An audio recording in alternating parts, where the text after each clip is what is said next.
After over a week of no official national polling in the 2024 election, we now have a new rendition of what the latest polls are saying in all the swing states. So as you know, Kamala Harris has recently been lauded as being in the lead in the race, and a lot of people in the mainstream media and even a lot of Republicans are losing their minds on Twitter right now. Now, Kamala Harris had been leading for over a week at 0.5% national vote advantage over Donald Trump. Now, this is interesting for a couple of different reasons. Like I said, they went about 8 days without updating the polls, despite the fact that they've been updating them every other day for the past several months, which is very odd. That being said, Harris has jumped up since then. Are you surprised? Anyhow, Harris is now up in the spread by 1.1 percentage point. And in fact, Morning Consult is leading the charge with the biggest sample size out of all these polls, which is very interesting. Again, almost 12,000 people responded to this, registered voters with a margin of error of only 1%. So these are pretty impressive results on the surface level. But let's look a little deeper. Harris is leading Donald Trump at the national level 47 to 44%. Now, this is interesting because, again, she's leading him by 3. Now, in the 2020 election where Donald Trump almost tied, and what I mean is that he was literally 0.5% or less away from winning the states of Arizona by which had 11 electoral votes. He lost Georgia by 0.24%. He also lost Pennsylvania by only 1.2%. He lost Wisconsin by only 0.6%. Okay, so had he won these states, he would have easily have won the Electoral College. In fact, had he won Georgia and Arizona, and then he would have won probably Wisconsin, he would have at least tied, and then it would have gone down to the House of Representatives, which was controlled by the GOP, in which case he would have won the election. Or, sorry, the House delegations of the respective states in amalgam. So yes, Donald Trump was about 40-something thousand votes away from winning the election outright in 2020, and that was with Biden winning the popular vote, like I said, by 4.5 percentage points, or about 7 million is the margin. Now, Kamala is leading him by 1.1 in the spread. So while, again, it seems like Donald Trump is on the back foot, truth is that, yes, he is down bad relative to when Biden was on the decline and still driving this, he was behind the steering wheel.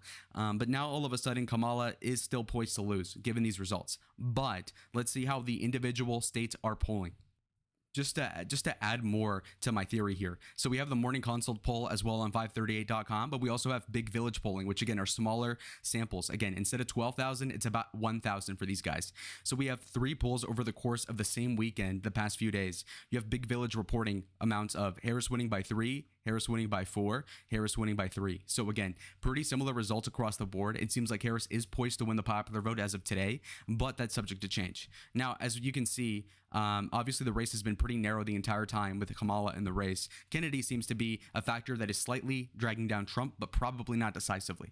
That being said, when we look at the approval rating of either candidate, this will play into why one would win over the other in the swing states. As of right now, Kamala Harris was less popular than Joe Biden the entire time that he was president. But all of a sudden, now that she's against Donald Trump, all of a sudden her unfavorability is only negative 0.41. You contrast that with President Trump, and all of a sudden you see a different result real quick. So right now, you'll notice Donald Trump is at negative 8.2 percentage points. That's not favorable, obviously. Now, he's still better off than what he was the past 5 years, actually. He was in the double digits in the red.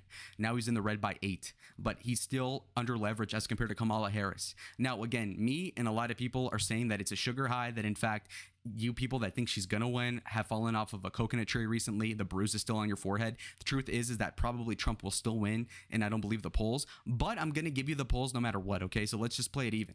Now, we have another aggregation by Nate Silver. Nate Silver is a guy who is pretty liberal. He predicted Hillary was going to win triumphantly in 2016. Biden, a similar note as well. He lowballed Trump in both elections. Now, right at the second, he's saying that Nate Silver is positing that Harris is winning by 3.1 percentage points, which again is in line with what the polls are thus far.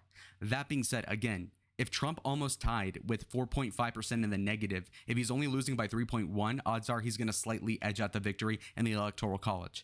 Remember, he beat Hillary handedly in the Electoral College despite losing the popular vote by over 2. So if he's losing it by 3, he's cutting it close, obviously, but he's still likely to win.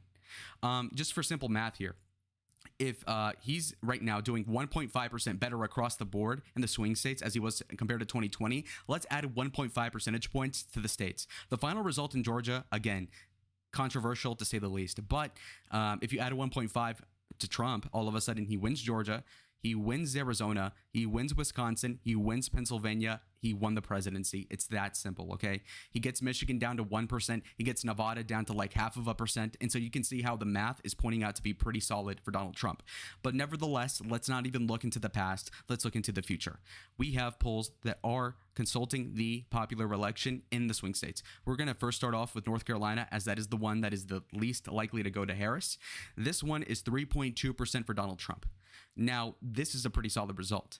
Sorry. Whoops. Biden moment. I screwed up. Okay, there we go. North Carolina for Harris. This is not controversial. When people say North Carolina for Harris, the truth is that it's not likely.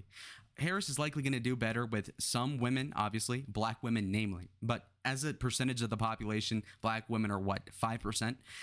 So obviously, when you're losing middle America due to the economy, the middle class due to inflation, for example, it's very obvious that getting some more juiced up support from urban people is likely not going to offset the difference in the suburbs or in the rurals for Donald Trump. And beyond that, obviously, if her support is more diverse and diverse people tend to live in urban areas, odds are that these urban areas are obviously outsized in California, outsized in Seattle, outsized in New York City, places that Trump doesn't even want to contest because they're already blue. What I'm saying is that there's going to be a bigger gulf between what the popular vote is and who actually wins the election. For example, Donald Trump could likely win the popular vote by like 30 percentage points. He wins it by, let's say, 80. Okay. But he could lose the popular vote by like 4 and still win. Does that make sense? And so that's what people don't really take into account. So like I said, Trump losing 3 nationally, yet gaining 3 points in North Carolina means that he's outsizedly supported in North Carolina by 6. Interesting. But don't believe me, believe the facts, okay? Trump won North Carolina by over 1 percentage point in 2020. He lost the popular vote by 4.5. What that means is that North Carolina voted 5.8 percentage points to the right of the popular vote. What does that mean? So obviously, if the popular vote right now has Harris winning by 1, then for Trump to win it by 3 or 4 here in NC is actually very, very conservative. And the state will end up that way too. But moving on, I think the next state that's pretty likely to go for Donald is going to be Nevada. Now, Nevada is interesting for a multitude of reasons. It has trended slowly and very low key to the right ever since, I would say, Romney 2012. Trump has an appeal there. He has real estate there. You go to the Strip, you gamble a little bit, you look off to the southeast or whatever, and you see a big golden tower with his name on it, okay? It's that simple. So he has been slowly gaining ground. Again, he lost it by 2.4 percentage points in the 22 midterms. Adam Laxalt was a storm away from winning, really super close. So when we visit that state, you'll notice the polling will reflect that fact. In fact, he's actually winning Nevada right now by more than he was in North Carolina. Okay, that makes sense. Again, reference this.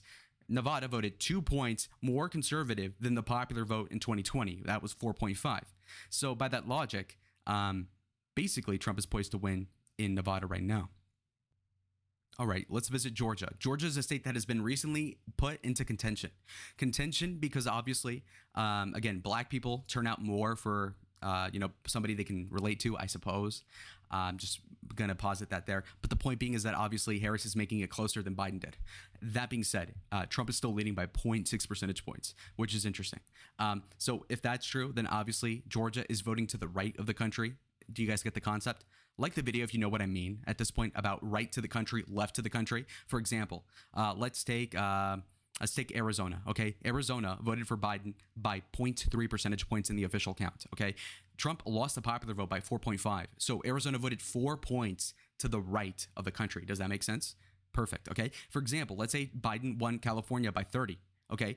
30 percentage points. He won the popular vote by less than 5. So that means it voted over 20 percentage points to the left. It's California. What do you think? Anyway, so we're going to go on to the next state that's the most likely. I think it's going to be Arizona too. Arizona, I reside in it. Beautiful state, hot as hell. But anyway, you see it at 1.5 for Trump. And so think about it. When it was Biden versus Trump, you saw the twin sister states of Nevada and Arizona pretty much 3 to 6 points for Donald Trump either way. Now, all of a sudden, there's a desynchronization of either state, which is very weird to me. That being said, we have Trump up by 1.5 overall over Harris. So that's interesting for a multitude of different reasons. As you can see here, the gulf has narrowed a lot. You see that he was leading by like 4, 5, 5. Okay, now he's leading by 1. So he's still winning the state. So we'll put that as it is there. Trump is at 268 right now. Now, maybe Nebraska 2nd District could be close. And this is really a swing purple district. But to be completely clear with you guys, Joe Biden won the 2nd district in Nebraska, as you can see here, by 6.6 percentage points. So basically, Trump would have to win the popular vote to even have a chance to win here. Because as you can see here, this district voted to the left of the country. So it's not likely he'd win it. Same thing with New Hampshire. Again, he lost that by 7 to Biden, so it's not likely he's going to win it. When it comes to Minnesota, again, he lost that by 7 as well. You can see here. Also, Walz is on the ticket. Walz is viewed favorably in Minnesota for the minute. But moving on to the final states here. As you can see, you obviously have Trump, Vance almost winning. They just need to win one of these 3 states, and Harris Walz needs to defend all 3. So right now, you'd already give Trump like 2 to 3 odds at this point. But let's like the video if you want to see this little nugget of information I dug up. Now that you liked the video, I'm assuming you did, you see this, okay? The playbook by Politico says, could Harris momentum put Florida in play? So this is just a little tidbit I'm going to give you. They're looking into spending money in a state that Ron DeSantis won by 19 percentage points. I'm only telling you about this because if Harris and these people that do the polls are gassing themselves up and doing whippets, basically saying, oh my God, this nitrous of all these Democrat-leaning polls saying that we're winning by 3. Oh yeah, we should put money into Florida. Well, you know what? Bless your heart, because that's going to be a waste. Trump won Florida in an election he lost by 3.4 percentage points, which is to say that it voted about 8% to the right of the country. So unless Harris wins the popular vote by over 8 percentage points, there's no incentive to put money into Florida. It's asinine. You might as well start spending on Texas. Oh yeah, that was a fool's errand. The liberal polls in 2020, I'm not even joking, had Trump winning Texas by only 1 percentage point when he went on to win it by 6. They spend millions of dollars on Texas when they would have been smart to put it in other places like North Carolina. Just telling you what it is. So there you go. 268 to 226. Let's get to the most likely Republican state. I believe it's going to be Pennsylvania. Now, again, it's hard to say. The closest state in 2020 was Wisconsin, as you can see here. But to be clear, Wisconsin has more troubling demography when it comes down to just niche European people that are more liberally Christian. It's hard to explain. I'm saving you time. There's Amish people in Pennsylvania. There's Orthodox, traditional Jewish people that will hate Harris Walz. There are people in the Rust Belt generally, also specifically in Pennsylvania, that are going to look at somebody who said literally they were going to ban fracking, somebody who wants to get rid of private health care, somebody who espoused all these things in less than 5 years ago. This is crazy. So this is not going to fly with the people of Pennsylvania, and the polls show it.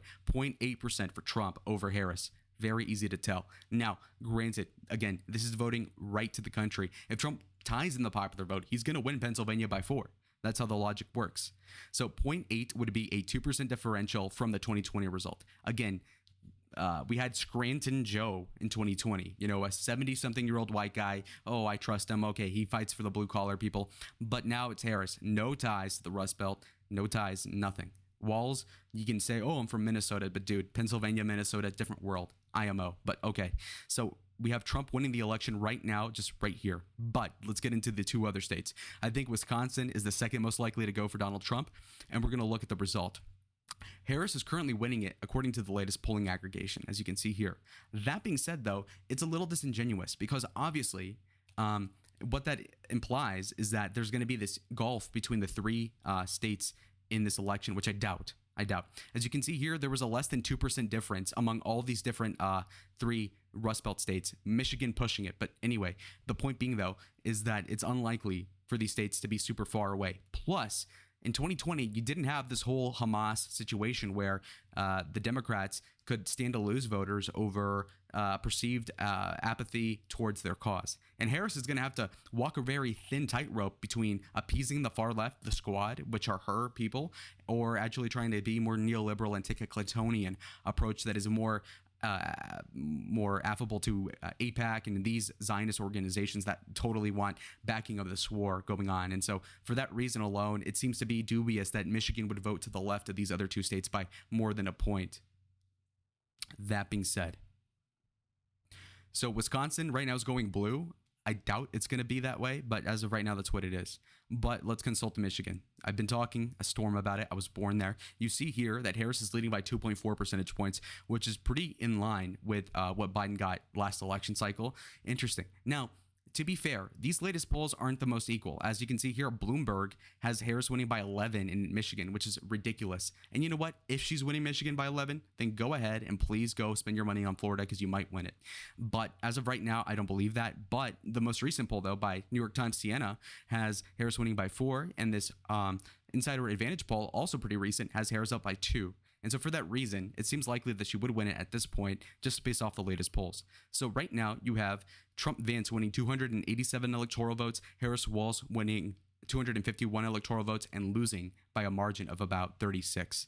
Now, keep in mind, folks, that this is a lesser victory than Trump got in 2016, obviously better than in 2020. This is a scenario where Trump loses by less than, he loses 1.5% less support overall in the aggregate when it comes to the popular vote as compared to 2020. And so for that reason, you have this result. So anyways, like the video if you liked it. That's what promotes my videos in the algorithm. It's your job. I love you. And subscribe if you haven't yet. See you in the next one. Adios. Do like it. I will check you.